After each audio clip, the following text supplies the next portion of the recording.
తెలంగాణ సాధన విషయంలో కేసీఆర్ను మించిన దక్షత కమిట్మెంట్ ఇంకెవరికీ లేదని ప్రొఫెసర్ జయశంకర్ సార్ అనేవారని గుర్తు చేశారు కేటీఆర్. మర్రి చెన్నారెడ్డి నుంచి మొదలు తెలంగాణ నాయకులందరినీ బదనాం చేస్తూ నాటి కాంగ్రెస్ అధిష్టానం తెలంగాణ ఉద్యమాన్ని అణిచివేశారని అన్నారు.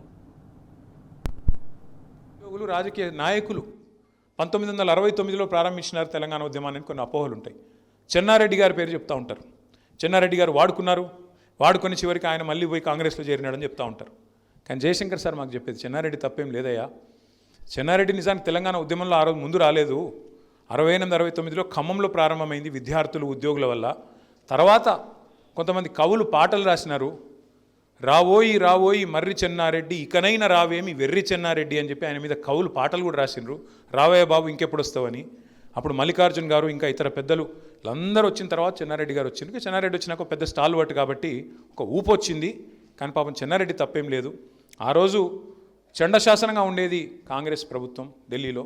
వాళ్ళు తొక్కిపారేసినారు ఉద్యమాన్ని, ప్రజాస్వామిక ఆకాంక్షని అని చెప్పి చెన్నారెడ్డి గారి మీద కూడా బదనాం ఎవరైనా చేయబోతే ఆపేది జయశంకర్ గారు. ఎందుకంటే ఆయన బాధ చెన్నారెడ్డో కేసీఆరో కాదు, తెలంగాణ వాళ్ళు బదనాం కావద్దు, తెలంగాణ పోరాటం చేసిన వాళ్ళు తెలంగాణ నాయకులను ఎందుకంటే మాటికి మనకు మలినం చేసి మనకు ఏదో రకంగా బదనాం చేసి మనోళ్ళని చిన్నగా చేస్తారు అనేది ఆయన బాధ. మనోళ్ళని చిన్నగా చేయనియద్దు, ఎందుకు మీరు కేసీఆర్ గారిని అంత నమ్ముతారు అని ఆయన ఎప్పుడు అనేది ఒక మాట.